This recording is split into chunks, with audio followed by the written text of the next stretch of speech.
अगर मैं पूरे दिन दिल्ली एनसीआर को ले लूं, जो मेरठ से लेकर के रोहतक चलता है, तो फिर 4.5 करोड़ से ज़्यादा की आबादी, यानी ईरान जैसे बड़े देश की आधी आबादी जिस इलाके में रहती है, उसकी सच्चाई आपके सामने स्क्रीन पर है और वो धुएं के भीतर जी रही है। प्रदूषण बहुत ज़्यादा है और इतना अधिक है कि लोगों की जान पर बनाई है। सांस लेने में दिक्कत है, ग्रेप 4 कहते हैं, यानी कि सख्ती बहुत ज़्यादा है दिल्ली एनसीआर के भीतर। सरकारी भी इसलिए क्योंकि सुप्रीम कोर्ट ने कहा कि तुम लोगों ने देरी क्यों कर दी, क्या लोग मर जाएंगे, उसके बाद ये सख्ती लाई जाएगी। इसलिए डीजल की गाड़ियों का आना बंद है, स्कूल बंद हैं, दफ्तरों में आधे स्टाफ के ज़रिए काम करने को कहा गया है। बहुत सारे ऐसे बंदोबस्त जिनके ज़रिए प्रदूषण को कम किया जा सकता है, वो सारे किए जा रहे हैं। कंस्ट्रक्शन का काम बंद है, खुदाई का काम बंद है। जितने ज़रिए प्रदूषण बढ़ सकता है, उन सब को बंद करने के लिए सुप्रीम कोर्ट ने कहा है। बावजूद इसके जो AQI है, यानी कि जो हवा की क्वालिटी है, वो मेरे पास है। आप देखिए, ये विवेक विहार है, 466, यानी कि 300 के ऊपर ही जो स्थिति जाती है वो गंभीर, अति गंभीर होती है। और ये 400 नहीं, 400 से ऊपर है। पंजाबी बाग 454, पटपड़गंज 457, नरेला 465, मुंडका 465, द्वारका क्रॉसिंग 459, ITO 406, बवाना 464, अशोक विहार 466, आनंद विहार 465, वजीरपुर 465। ये इंसान के जिंदा होते हुए भी लगातार मरते जाने की स्थिति है। इसमें आपकी सांस धुएं से भरी रहती है और उसके भीतर बहुत छोटे छोटे कण जाते हैं, जिसको आप PM कहते हैं, पार्टिकुलेट मैटर कहते हैं, 2.5 कहें या PM10 कहें, लेकिन वो बहुत बारीक कण होते हैं जो लगातार आपके जिस्म के भीतर जाते हैं, सांसों के जरिए फेफड़े को भरते रहते हैं, फेफड़ा संक्रमित होता है, ब्लड के भीतर वो जाते हैं, ब्लड क्लॉट होता है और शरीर के भीतर बहुत सारी बीमारियां वो पैदा करते हैं। ये केमिकल जो जाते हैं, उन केमिकल की लिस्ट भी आपको जानना चाहिए, कौन कौन से केमिकल हैं जो जाते हैं। और इसमें नाइट्रोजन ऑक्साइड है जो आपके बॉडी में जाती है, क्योंकि वो पोल्यूशन में है। ये जो धुआं है दिल्ली और NCR के ऊपर लगातार जमा हुआ, सूरज नहीं दिखता है, साफ साफ नहीं दिखता है, 150 मीटर से आगे आपको कुछ भी नज़र नहीं आता है। जो ईंधन है, लकड़ी है, उसको जलाने से ये पैदा होता है। फेफड़ों की जो काम करने की क्षमता होती है वो इससे कम होती है। जो उसके टिश्यूज होते हैं वो डैमेज होते हैं, सांस लेने में आपको तकलीफ होती है, स्किन कैंसर हो सकता है, नर्वस सिस्टम जो आपका है वो डैमेज होता है।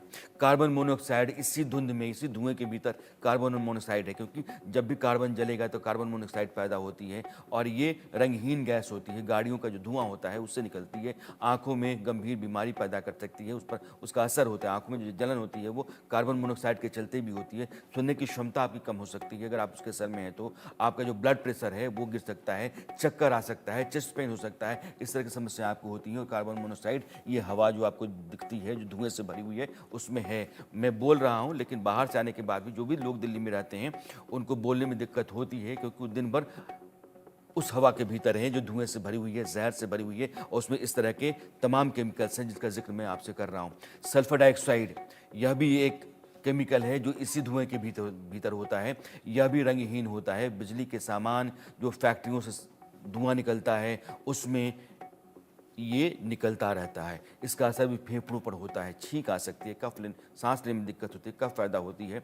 ये सारी चीज़ें आपके शरीर के भीतर जो बीमारी के तौर पर या परेशानी के तौर पर खड़ा होती हैं, इसलिए कि हालात ख़राब हैं। प्रदूषण का शरीर पर असर इतना पड़ता है कि आपको आंखों में जलन महसूस होगी, आपकी नाक बहती रहेगी, गले में खराश रहेगा, बोलने में दिक्कत होती है, फेफड़ों के टिश्यूज जो हैं तो वो डैमेज होते हैं। एस्थमेटिक जो पेशेंट होते हैं उनको दिक्कत होती है, जो क्रोनिक ब्रोंकाइटिस के पेशेंट होते हैं उनको परेशानी ज़्यादा होती है, किडनी आपकी डैमेज होती है, लीवर भी आपकी डैमेज होती है। डॉक्टर क्या कहते हैं सुनिए, और कितनी खतरनाक स्थिति में 4.5 करोड़ लोग रहते हैं, इसका अंदाज़ा लगाइए और फिर सोचिएगा कि इस देश में जो सरकार आप चुनते हैं वो आपके लिए है क्या।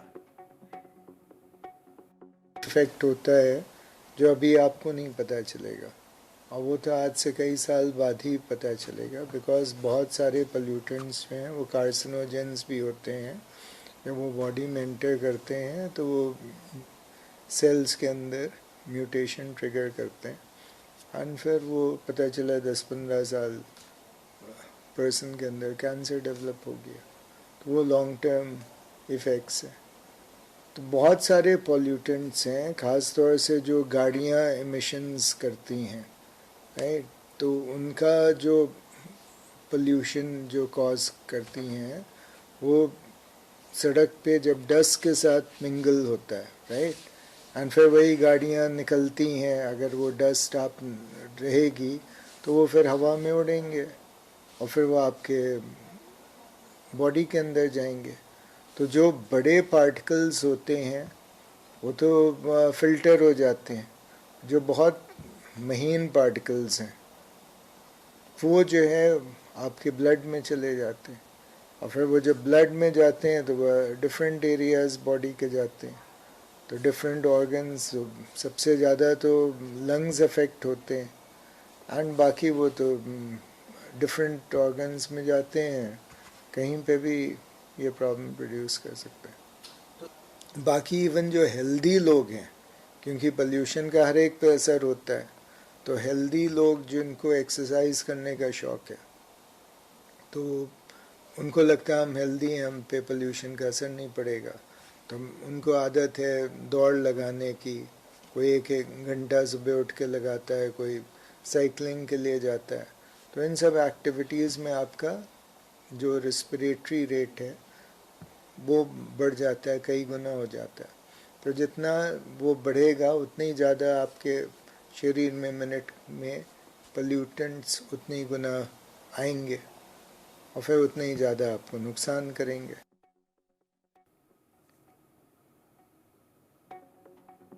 अब दिल्ली की सरकार ये कह रही है कि वो यहाँ कृत्रिम तरीके से बारिश करवाएगी, इसके लिए केंद्र सरकार के ऊपर उसका दबाव है।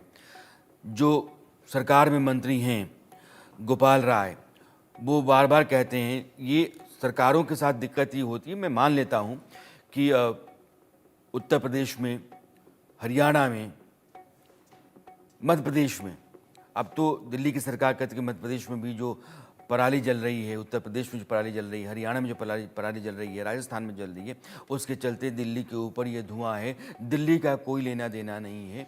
37% तो मैं मान के चलता हूँ कि जो भी पराली चलते हैं, लेकिन आपको पंजाब का नाम भी लेना चाहिए, क्योंकि पंजाब में भी पराली जलती है। पंजाब, हरियाणा, राजस्थान, यह तीनों पड़ोसी राज्य हैं दिल्ली के, यहाँ पराली जलेगी तो दिल्ली के लोगों के ऊपर खतरा मंडराएगा, इसमें कोई दो राय नहीं है।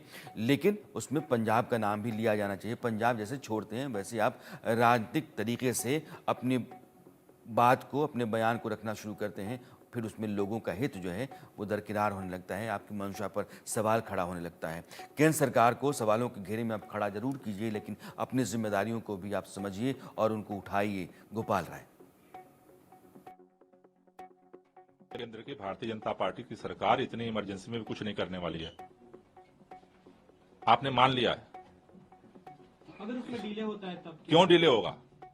पूरा उत्तर भारत मेडिकल इमरजेंसी की चपेट में, और आप कह रहे हो डिले होगा। अगस्त में पहली चिट्ठी लिखी थी हमने 30 अगस्त को, उसके बाद 10 अक्टूबर को लिखी, उसके बाद 23 अक्टूबर को लिखी। इमरजेंसी सिचुएशन आ गई, आज फिर हमने चिट्ठी लिखी।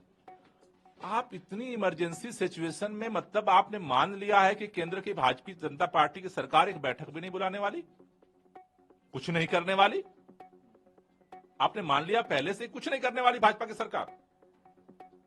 भारतीय जनता पार्टी की सरकार को इस तरह से देश के लोगों की जिंदगी को खतरे में डालने का हक नहीं है। काम करना पड़ेगा उसे। दिल्ली सरकार अपने स्तर पे जो जो काम हो सकता है हम कर रहे हैं। सितंबर से हम लगे हुए हैं, लेकिन आज जो इमरजेंसी सिचुएशन बनी है उसमें आज भी हम अपने लेवल पे काम कर रहे हैं। लेकिन केंद्र की सरकार इस तरह से मौन व्रत धारण नहीं कर सकती।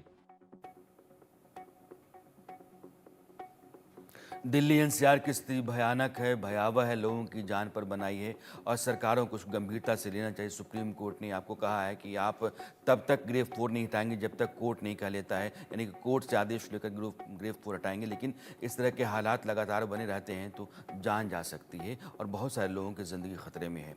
4.5 करोड़ की आबादी रहती है, इस पर बहुत गंभीरता से सोचे जाने और त्वरित तरीके से, यानी कि बहुत